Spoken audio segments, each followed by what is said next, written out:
अरे वाह, जल में तो इसका प्रतिबिंब और भी सुंदर लग रहा है। इससे प्रकाशित ये मत्स्य बहुत मनमोहक प्रतीत होती है। इसे जल में डालकर तो और भी स्पष्ट दिखाई देगी ये, और भी सुंदर दृश्य उत्पन्न होगा। बहुत आनंद आएगा।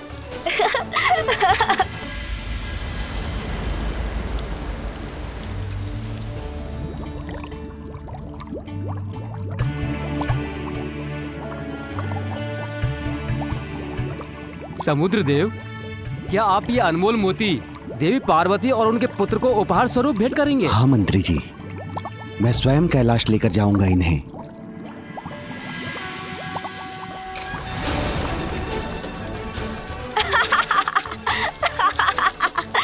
ये गया।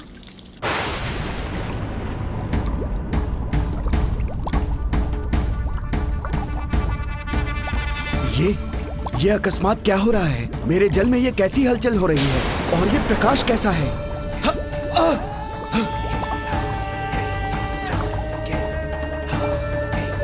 चंद्र, वो यहाँ मेरे जल में क्यों है?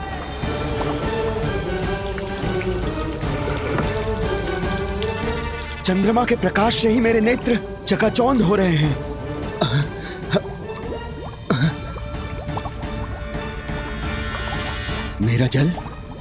मेरा जल अशांत हो उठा है उनके आगमन से।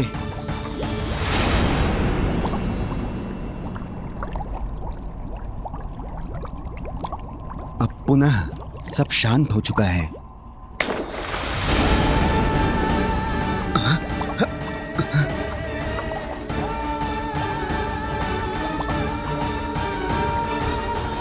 ये चंद्र क्या करने का प्रयास कर रहे हैं? कैसी क्रीड़ा है ये उनकी? मेरा जल अधीर होकर पुनः शांत हो जाता है। क्या कारण हो सकता है इसका?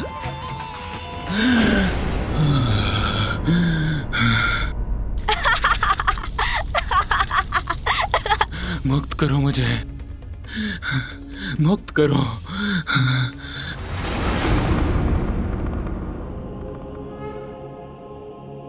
प्रभु,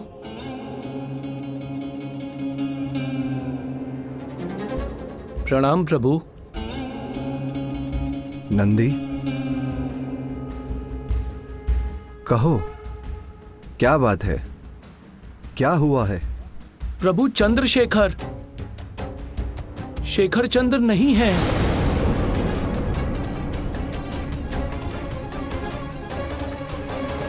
मैंने वरदान दिया था चंद्र को कि वो सदा मेरे शीश पर स्थित रहेंगे। फिर वो मेरे शीश से कहां चले गए? कौन हटा सकता है उन्हें वहां से? क्या हुआ ब्रह्मदेव, आप इतने शांत क्यों हो गए? मैं प्रत्यक्ष खड़ा हूं आपके समक्ष और पूछ रहा हूं आपसे, क्या यह सत्य है? क्या कैलाश पर महादेव और देवी पार्वती के पुत्र का जन्म हुआ है? इस असुर में इतना साहस कहां से आ गया कि ब्रह्मलोक में आकर ब्रह्मदेव से ही इतनी दुष्टता से बात कर रहा है? और भोलेनाथ और माता पार्वती के पुत्र में इतनी रुचि क्यों है इस राक्षस को? नारायण नारायण।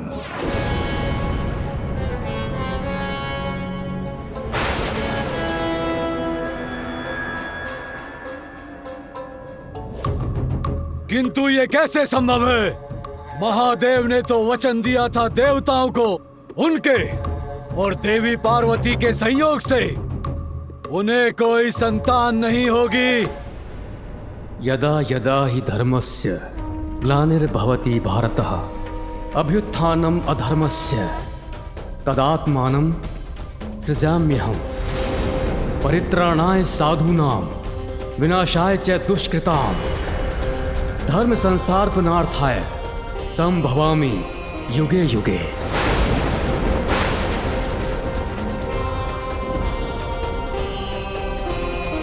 संसार में जब भी धर्म का ह्रास होगा, जब भी बुराई की शक्तियां अपना वर्चस्व स्थापित करेंगी, जब भी तुम जैसे दुष्ट के अस्तित्व का प्रभाव होगा, तो तुम्हारे जैसे दुष्टों का अंत करने के लिए तुम्हारे काल का रूप लेकर, शुभता का बल बनकर, असाधारण रूप धारण कर दिव्यता का आगमन भी अवश्य होगा।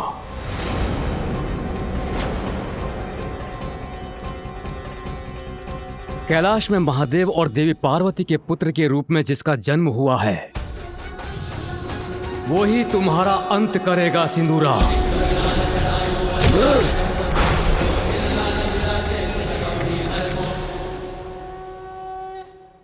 ब्रह्मदेव, मुझे भयभीत करने का प्रयास कर रहे हैं आप। एक बालक अंत करेगा मेरा? कदापि नहीं। क्या आपको स्मरण नहीं है कि मैं अपराजेय हूं? आप विष्णु या स्वयं महादेव भी मुझे पराजित नहीं कर सकते। ये तुम्हारा दुर्भाग्य है कि मुझसे प्राप्त वरदान की शक्तियों का अनुचित प्रयोग करके तुम एक पापी दुष्ट असुर बन गए सिंदूरा। किंतु पापी कभी अजेय नहीं होते। ये ज्ञात होते हुए भी तुम अपने कुकृत्यों में लिप्त हो।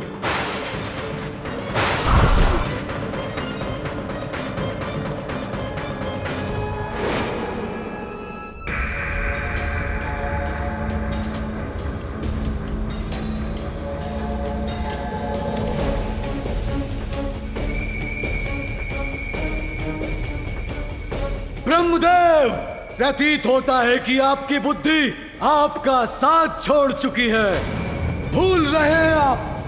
यदि मैं चाहूं तो इसी क्षण आप दोनों का अंत कर सकता हूं, ब्रह्मलोक को नष्ट कर सकता हूं।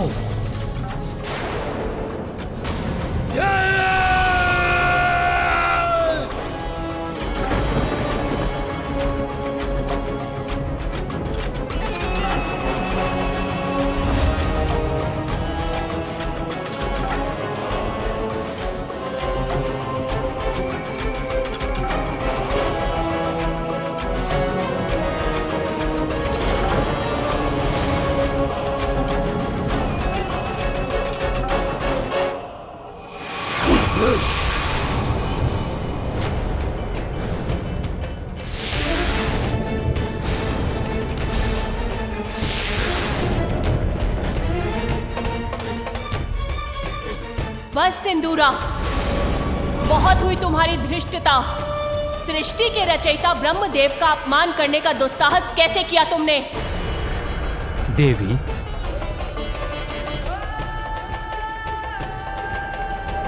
और तुमसे अपेक्षा भी क्या कर सकता हूं मैं? तुमने अपनी शक्तियों को व्यर्थ किया है।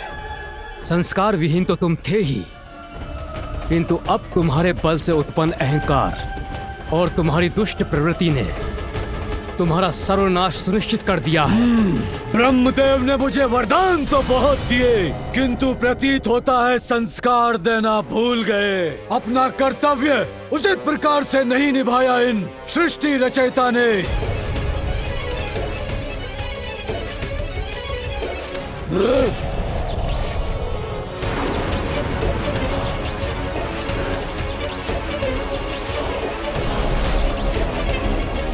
बहुत हुआ ये प्रलाप। अब मैं उस बालक का वध करूंगा। सिंदूरा का अंत कोई नहीं कर सकता, कोई नहीं। उस बालक का अंत कर आपके ब्रह्मलोक को नष्ट करने के लिए शीघ्र लौटूंगा मैं। अजय तो आपने ही मुझे बनाया है ब्रह्मदेव, तो मेरे पराक्रम के परिणाम का सामना करने में कैसा संकोच पिताश्री।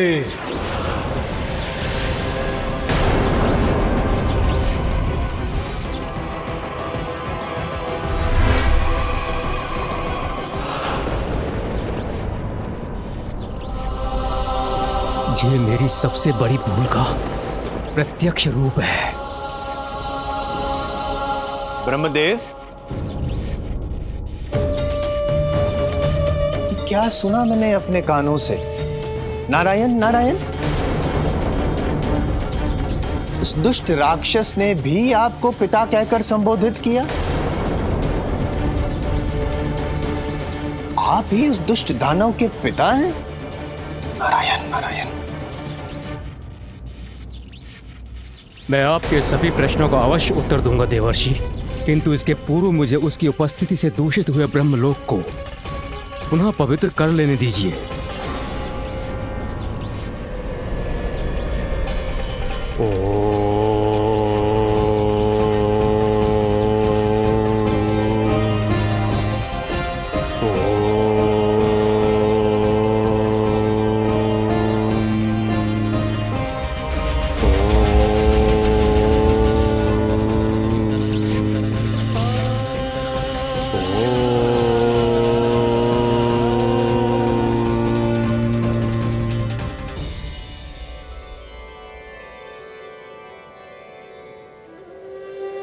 अब मैं आपके प्रश्नों का उत्तर देने के लिए प्रस्तुत हूं देवर्षि। प्रभु, भला ये कौन कर सकता है? किसमें इतना साहस कि आपके शीश से चंद्र ले जाए? इतनी उद्दंडता?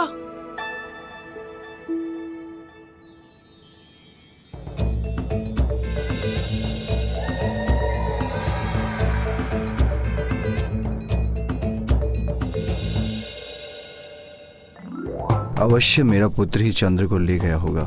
कौतूहलवश उसने मेरे शीश से चंद्र को ले लिया होगा। किंतु यदि मैं अपने गणों को यह बात बता दूंगा तो भयवश वो कदाचित बालक से चंद्र को लौटा कर लाने के लिए तैयार ही नहीं होंगे।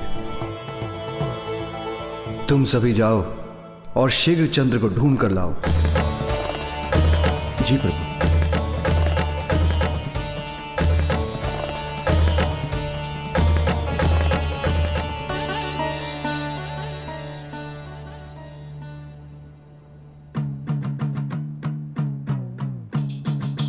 माँ तो तंदलमा तय भी दिखाई नहीं दे रहे।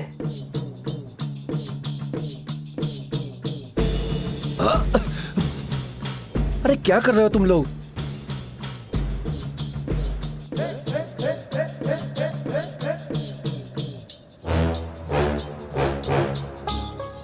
और ये तुम लोग ऊपर क्या देख रहे हो? और नीचे देखकर क्यों नहीं चल रहे हो? त्यात लंदी थी। अरे आप इतना भी नहीं समझते। अरे हम लोग तंदलमा तो ढूंढ रहे हैं ना, तो आसमान में ही मिलेंगे ना। ये नीचे ढूंढो भाई, ढूंढो। इसको समझाना और इन गणों को समझाना असंभव है। मैं आगे ढूंढता हूं।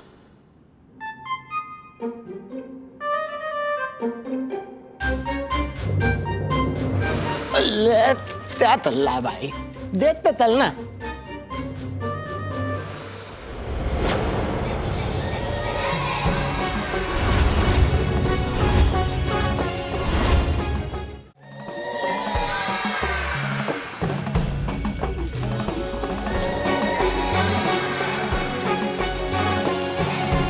चंद्र यहाँ इस बालक के पास है। ये तो उनके साथ क्रीड़ा कर रहा है। मलदार तंदलमा तो इस बालक के हाथ में है। देती लंदी थी, देती है। अब महादेव के पुत्र से चंद्र को कैसे मुक्त कराएंगे हम? कैसे लौटा कर ले जाएंगे उन्हें? इससे और रेखा खींचता हूँ।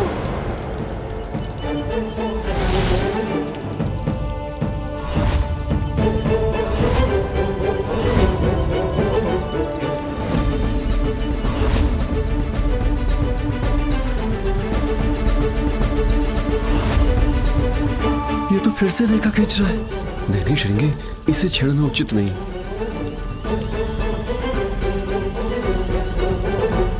पुनः कठिनाई उत्पन्न हो गई। अब इसका क्या समाधान है?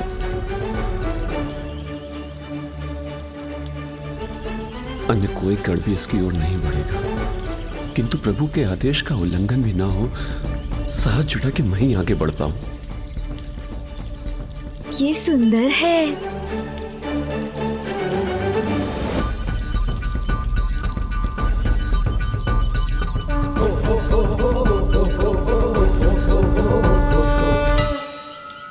ये परछाई किसकी है?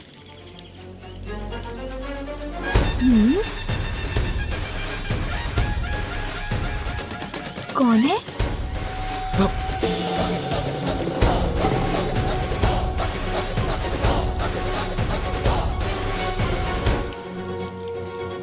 बालक ये चंद्र है, इसके साथ तुम क्रीड़ा नहीं कर सकते हो। अब इसे मुझे लौटा दो। हाँ, लौटा दो।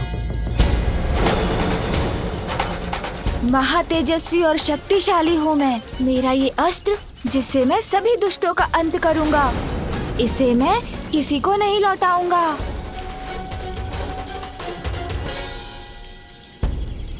चलो बिल तलो। अरे तलो, अरे तोतला हम रसोई घर में नहीं है, अभी हम बालक के समक्ष हैं। तलो बालक ते तमत्ते तिले तो तेरा हूँ। चलो चलो ठीक तो आते। ओ चलो, पर कैसे? महादेव के आदेश का उल्लंघन करके? बहुत आनंद आ रहा है। यदि आपको इसके साथ क्रीड़ा करनी है, उसके लिए आपको प्रतीक्षा करनी होगी। अभी तो इससे मैं क्रीड़ा कर रहा हूँ।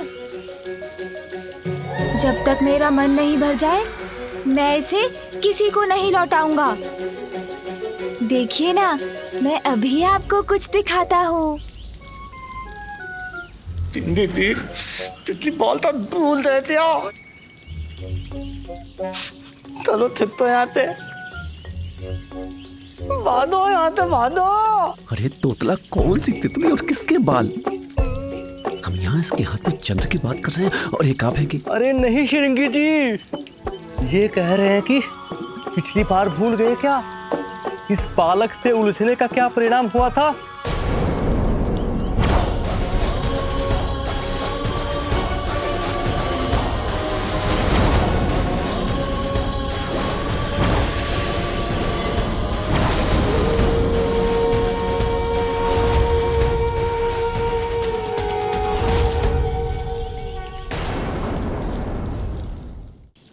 दिखाता हूँ, इसे मैं आकाश में कितने ऊपर तक फेंक सकता हूँ।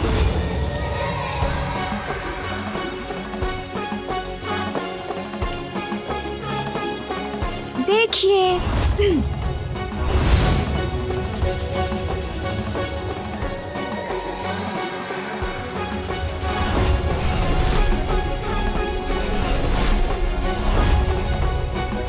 देखा देखा, आप लोगों को अच्छा लगा ना? भागो!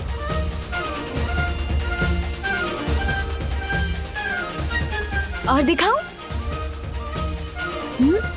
अभी तो यही थे सभी, कहाँ चले गए? किंतु ये तो है मेरे पास। प्रभु, वो बालक आपके पुत्र चंद्र को नहीं लौटा रहे हैं।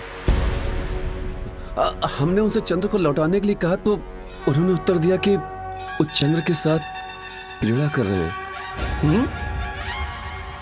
जिन साक्षात चंद्रदेव को वरदान देकर मैंने उनके प्रतीक को चंद्र रूप में अपने शीश पर धारण किया है, जिनके अस्थिर होने से सृष्टि का संतुलन बिगड़ सकता है, एक बालक उनके साथ क्रीड़ा करे, क्या ये उचित है? नंदी, तुम जाओ और शीघ्र चंद्र को लौटा कर लाओ। उन्हें उनके उचित स्थान पर स्थापित करो। जी प्रभु।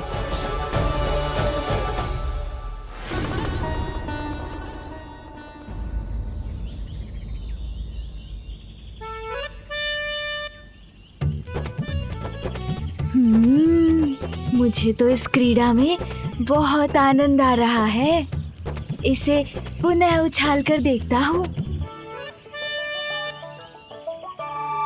इतना सुंदर फल, अवश्य स्वादिष्ट भी होगा। थोड़ा और ध्यान से देखता हूँ। इसे तोड़ लेता हूँ, फिर इसके स्वाद का आनंद लूंगा, खाऊंगा इसे।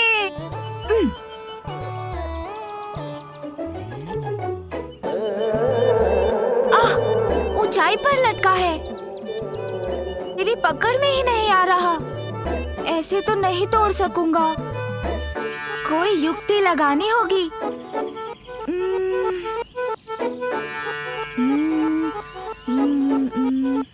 इस दंड से सहायता प्राप्त हो सकती है मुझे।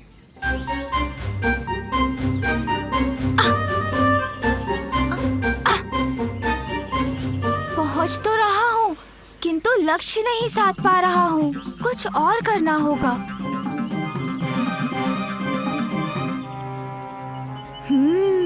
अपने दोनों हाथों का प्रयोग करता हूँ।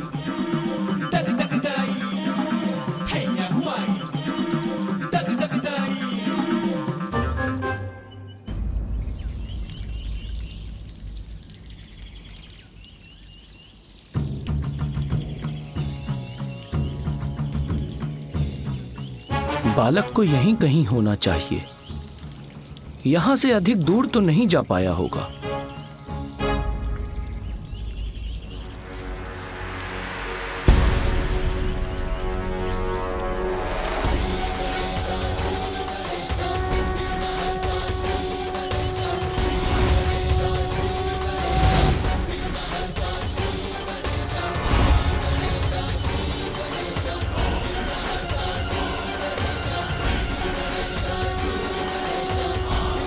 पिछली बार इन्होंने दंड उठाया था तो हमारी बुरी दशा कर दी थी।